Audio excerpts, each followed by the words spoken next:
ऐसी मनहूसियत का दौर चल रहा है कि इस वक्त कोई भी अच्छी बात सुनने को तैयार नहीं है, अच्छा काम करने को तैयार नहीं है।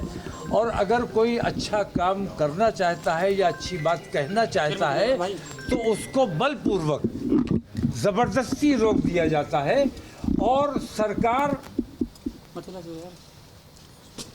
144 ज़बरदस्ती लगाई गई है, हत्याएं की गई हैं। मैं ये समझता हूँ कि वो हत्या किसी मुजरिम की या मुलजिम की नहीं थी, बल्कि वो हत्या अदालत की हत्या है। अदालत का इसमें सवाल सीधा से बनता है, आप अदालत जाने के बजाय मुसलमानों के रहनुमा कब से अतीक और अशरफ हो गए। जहां तक आपका सवाल है, आपने हमेशा कम्युनल हार्मनी की बात की है, लेकिन यहाँ जितने एनकाउंटर पूर्व में हुए, तौकीर रजा सिर्फ अतीक और अशरफ के लिए ही भीड़ जुटा के नहीं, मैं पहले भी बोलता हूँ, पहले भी तौकीर भाई नहीं, आप लोग याद ना रखो। और आप लोगों को तो एक विलन चाहिए अपनी स्टोरी बनाने के लिए। आप लोग गलत तरीके से पेश करते हो। मैंने हर मौके पर बुराई की मुखालफत की है, हर मौके पर अच्छाई की बात की है। आशीष विकास के मौके पर भी मैंने ये बात की थी, विकास की भी हिमायत की थी। और इस किस्म की जितनी हत्याएं हुई हैं, मैं कह रहा हूँ हत्या कर दो। मैं हत्या की मुखालफत नहीं कर रहा हूँ, मैं हिमायत इस बात की कर रहा हूँ कि अदालतों के जो इख्तियारात हैं उनका हनन किया जा रहा है। अदालतों को घर बैठाने पर मजबूर किया जा रहा है। या तो अदालतें ख़त्म कर दी जाएं, या इन तमाम हत्याओं के पीछे जो लोग हैं उन पर कार्रवाई की जानी चाहिए। वो 3 जो शूटर सामने आए, वो एक्टर थे, बुलाए गए थे, उनका कोई कसूर नहीं है, मैं मानता हूँ। उनके पीछे जो डायरेक्टर है, जो स्क्रिप्ट राइटर है, वो तमाम मुजरिम है इसके। कौन डायरेक्टर? कौन? तमाम लोग जानते हैं, बड़े बड़े अधिकारी इसमें शामिल है। हत्या के मैं अलग ऐलान कहता हूँ कि अगर मुख्यमंत्री शामिल नहीं है उसमें, तो उन्होंने कैसे कहा था कि मिट्टी में मिला दिया जाएगा? उन पर भी कार्रवाई बनती है, मुकदमा होना चाहिए। मुकदमे से क्या डरना?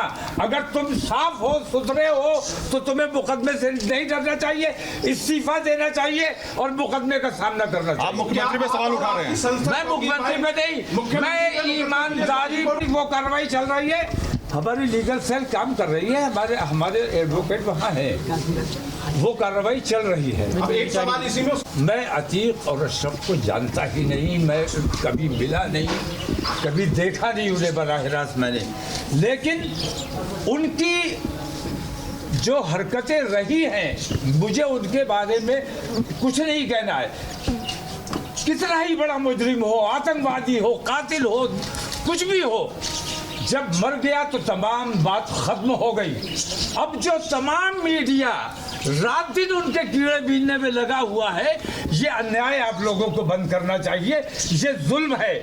लोकतंत्र की हिमायत में, मैं अपने देश के संविधान की हिमायत में धरने पर बैठा हूँ और इंसाफ की बात करना चाहता हूँ। जिन लोगों की हत्या कर दी गई, गलत तरीके से की गई है, उसमें भी करंट लगा है।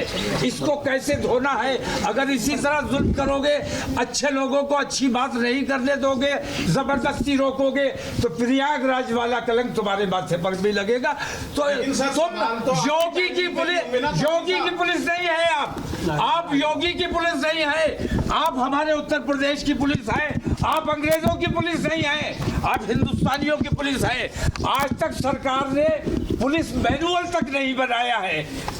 सरकार को पुलिस मैनुअल बनाना चाहिए। पुलिस का गलत इस्तेमाल किया जा रहा है, तमाम एजेंसीज का गलत इस्तेमाल किया जा रहा है। ये गलत इस्तेमाल बंद किया जाना चाहिए। इनका परिवार जो है, इनका परिवार, चाहे वो शाइस्ता हो, चाहे वो, ये लोग भी तो आरोपी हैं। नहीं, मैं एक बात कहता हूँ, बड़े बड़े आतंकवादी होते हैं, बड़े बड़े मुजरिम होते हैं, मुजरिम पकड़ा गया। घर की खवातीन को कभी मुजरिम नहीं बनाया जाता है, कभी मुजरिम नहीं बनाया जाता है। खवातीन को मुजरिम बनाने का मतलब ये है कि आपको उस खानदान से दुश्मनी है, आप उस खानदान को तबाह करना चाहते हैं। दूसरी बात ये कि हमारे यहाँ शरीयत के मुताबिक जिसका शौहर कत्ल हो जाता है या फौत हो जाता है, वो इद्दत पर औरत रहती है। कब्रिस्तान जाने का हमारे यहाँ रिवाज नहीं है। तो ये कहा गया कि वो इश्रत इसलिए कब्रिस्तान नहीं आई क्योंकि वो वांटेड है। एक तो वांटेड है इश्रत, एक लेडी, एक खातून शाइस्ता, एक तो उसको मुल्जिम बनाया गया है, मैं इसका विरोध करता हूँ। दूसरी बात ये कि वो इस वक्त कब्रिस्तान इसलिए नहीं आई कि 4 महीने 10 दिन की इज्जत हमारे यहाँ होती है जिसका शौहर ख़त्म हो जाता है। तो अतीक और अशरफ उन दोनों की बीवियाँ, मेरा ख्याल ये है कि वो इद्दत में होंगी। और मैं दर्दमंदाना अपील ये करता हूँ कि उनके साथ उनकी तलाश है, आपको ठीक है, आप तलाश कीजिए, लेकिन अगर वो मिल जाती है तो उनको बेपर्दा मत कीजिए। जिस घर में वो इज्जत में बैठी हैं उसी घर में उनको बैठे रहना दिया जाए और उनको हाउस अरेस्ट रखा जाए जब तक उनकी इज्जत पूरी ना हो जाए। एक टेक्निकल सवाल ले लेते हैं। देखिए, अभी तीनों को अरेस्ट किया गया है, जांच चल रही है, जांच एजेंसियां जांच कर रही हैं, तमाम तरह की SIT गठित हो चुकी है, तीनों आरोपी अंदर हैं। सुन लीजिए पूरी बात सुनिए। उसके बाद अब आप कह रहे हैं कि उत्तर प्रदेश के जो मुखिया हैं योगी आदित्यनाथ, उनके ऊपर आप सवाल खड़े कर रहे हैं। तीनों को गिरफ्तार करके जांच तो चल रही है ना, जांच करने के बाद जब निकल के सामने आएगा कि कौन कौन इसमें इन्वॉल्व है। मैं एक बात कहता हूँ, उन तीनों कातिलों को पुलिस ने जिस तरह से पकड़ा नहीं, गले लगाया, शाबाशी दी, वाह भाई बहुत अच्छा काम किया, गोद में लिया है उन्हें। पुलिस ने क्यों नहीं एक राउंड भी गोली चलाई? दूसरी बात, पुलिस को उन्हें रिमांड पर लेना चाहिए था, रिमांड पर क्यों नहीं लिया गया? पुलिस ने कोई कार्रवाई अभी तक क्यों नहीं की? उनको न्यायिक हिरासत में भेज दिया। क्या पुलिस की जिम्मेदारी नहीं थी कि उनके लिए रिमांड मांगी जाती? आज रिमांड हो गई 4 दिन की। तो मैं किसी जांच एजेंसी पे भरोसा नहीं कर रहा हूँ। अच्छा, मुख्यमंत्री का आपने नाम ले रहे हैं बार-बार, मुख्यमंत्री का तो कहीं से कहीं तक सीधा इन्वॉल्वमेंट ही नहीं है इसमें।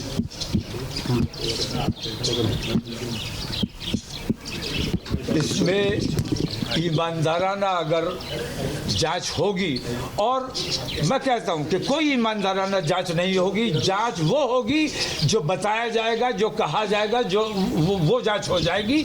मैं किसी जांच पर कोई भरोसा करने के लिए तैयार नहीं। पार्टी का कोई प्रतिनिधि मिलकर जांच कराने जाएगा?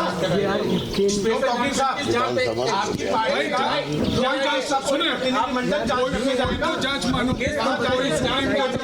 कहीं तो किसी की जांच अगर होनी है, मैं कहता हूं हेमंत करकरे की मौत की जांच होनी चाहिए थी। हेमंत करकरे बंबई आतंकवादी हमले में नहीं मारे गए, बल्कि उनको आतंकवादियों को हायर करके बुलाया गया था हेमंत करकरे और उनकी टीम को मरवाने के लिए। अगर हेमंत करकरे जिंदा रहते तो सारा आतंकवाद उस वक्त खुल जाता, लेकिन तमाम गृह मंत्रालय ने और तमाम लोगों ने मिलकर उस बात को दबा दिया और दूसरे लोगों पर आरोप सिद्ध कर दिया। बहुत बड़ी बात तो खुली बेईमानी हमेशा से होती रही है। मुसलमानों के साथ जुल्म सितम हमेशा से होता है। जानकारी के सोर्स तो आपके पास मुझसे ज्यादा है, लेकिन आप सवाल ऐसे करते हो जांच का, आपको मुझसे ज्यादा, हेमंत करकरे की मौत ने, आतंकवादी हमले में मौत नहीं हुई, हेमंत करकरे की हत्या करवाई गई। और हेमंत करकरे की हत्या अगर ना हुई होती तो आज जो सरकार में बैठे हुए ये तमाम के तमाम लोग जेल में होते। तो हेमंत करकरे, और मैं अपने इस बयान के लिए मैं भी जेल जाने को तैयार हूं, क्योंकि अच्छी बात और सच्ची बात न कोई सुनने वाला है न कोई मानने वाला। आप किस जांच से संतुष्ट होंगे? आप किस जांच पे भरोसा करेंगे? तो आप कहने में भाई कोई तो जांच होगी, कोई तो जांच के बिना ऐसे किसी को आरोपी कैसे बना? सुप्रीम कोर्ट से जांच होनी चाहिए और रिटायर्ड जजेस से नहीं होनी चाहिए। ये जो इन्होंने जांच कमेटी बना दी है, ये वक्त गुजारी के लिए, थोड़े दिन के बाद जैसा ये चाहेंगे वैसे लिख कर दे दिया जाएगा, इसका कोई मतलब नहीं। लेकिन मेरी मांग पर मुख्यमंत्री को भी आरोपी बनाया जाना चाहिए, क्योंकि वो आरोप के घेरे में आते हैं। आप एक आरोप लग रहा है सर कि जिस दिन ये हत्या हुई उसके तुरंत बाद ओवैसी तुरंत विरोध के स्वर उठाए। पूरा मुस्लिम समाज कहीं ओवैसी के पीछे ना आ जाए, ये डर तौकीर रजा को था। उस घटना के दिन के बाद अचानक 4 दिन बाद जो तौकीर रजा हम तीजे के बाद बोलते हैं, पहले अफसोस का माहौल ऐसा है, तीजे के बाद भी हमने ऐलान किया और उसके बाद निकले हैं। और हमारी अपील है कि शाइस्ता के साथ थोड़ा नर्म रवैया रखा जाए, मीडिया को भी नर्म रवैया रखना चाहिए और उत्तर प्रदेश पुलिस को भी थोड़ा नर्म रवैया रखना चाहिए। उसकी इज्जत को नुकसान ना पहुंचाया जाए। जो शरई उस पर पाबंदी है उसको शरीयत के मुताबिक अपना काम कर लेना। वो तो जैनब पे भी है, जैनब भी आरोपी है आज अशरफ की वाइफ। नहीं, वो तो आप जिसे चाहो आरोपी बना दो। आपके पास कलम है, मैं अरेस्ट बैठा हुआ हूँ। तो आपकी आज अगर बात करें, आप क्यों धरना देना चाहते थे? नटशेल में एक ही बार में छोटे में बताइए, क्यों धरना देना चाहते थे, क्या मांगे? मैं कितनी बार कहा, मैं अदालत की हिमायत में। अदालतों की हत्या की जा रही है। अतीक अशरफ की हत्या नहीं हुई है, विकास दुबे की हत्या नहीं हुई है, ये तमाम अदालत की हत्याएं हैं, लोकतंत्र की हत्या है। मैं लोकतंत्र की हिमायत में, अपने देश के संविधान की हिमायत में और अदालत को बचा के रखने के लिए गुंडा राज और पुलिस स्टेट जो हमारे उत्तर प्रदेश को बना दिया गया है, इसके खिलाफ मैं आज धरना देने के लिए निकला हूँ।